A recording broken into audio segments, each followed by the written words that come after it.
by Leo Tolstoy. One of the most widespread superstitions is that every man has his own special, definite qualities, that a man is kind, cruel, wise, stupid, energetic, apathetic, etc. Men are not like that. Men are like rivers. The river is the same in each and alike in all.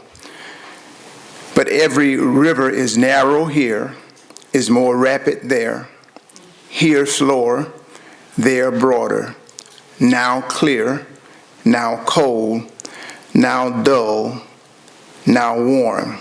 It is the same with men.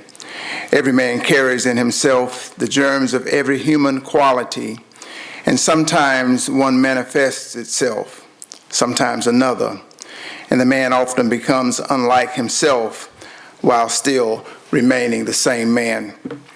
As chaplains, we encounter many people with various levels of trauma and grief. We also care for those with different theological worldviews. Considering a worldview other than our own can sometimes be challenging, and it involves a very hard look at the person we perceive ourselves to be. It helps to understand that even though there are many worldviews, mankind has more in common than meets the eye. When we consider our differences, our commonness often surfaces. My language may differ from yours. I may come from a different culture than yours, but we are all made in the image and after the likeness of God. There's a uniqueness that separates mankind from the rest of God's creation. Chaplin Maud had an encounter with a patient of the Muslim faith. The patient was quick to tell Chaplain Maud that we have different theological views and there's nothing that you can do for me.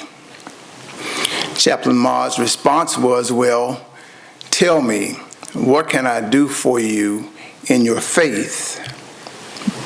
That was a very difficult question to ask, especially since their theology was different.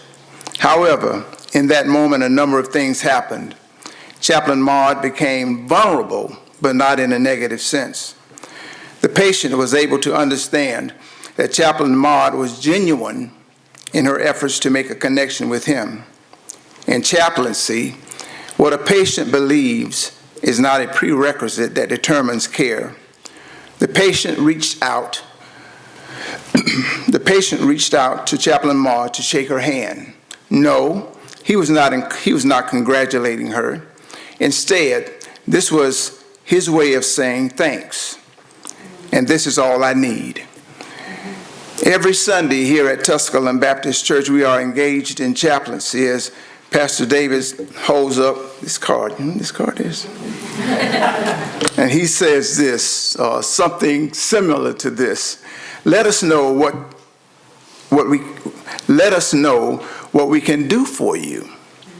It may be a confession of faith, or you might want to join this church. Caring for those with differing theological worldviews means to deny ourselves and understand that we are not the center of attention. It is okay to be vulnerable without compromising our theological worldview. Lastly, remember that whatever we bring to the table, the whole of it is who we are. Whatever our preconceived ideas may be, these ideas make up who we are both individually and collectively. In our care for others, we learn more of who we are. We must embrace who we are. When Jesus had washed his disciples' feet, he asked them, do you understand what I have done to you? He goes on to say, if I have done this, so ought you. And they will know that we are Christians by our love. Thank you. Amen. Woo, that's over with. One quick announcement, and we'll be out in 5 minutes. There's a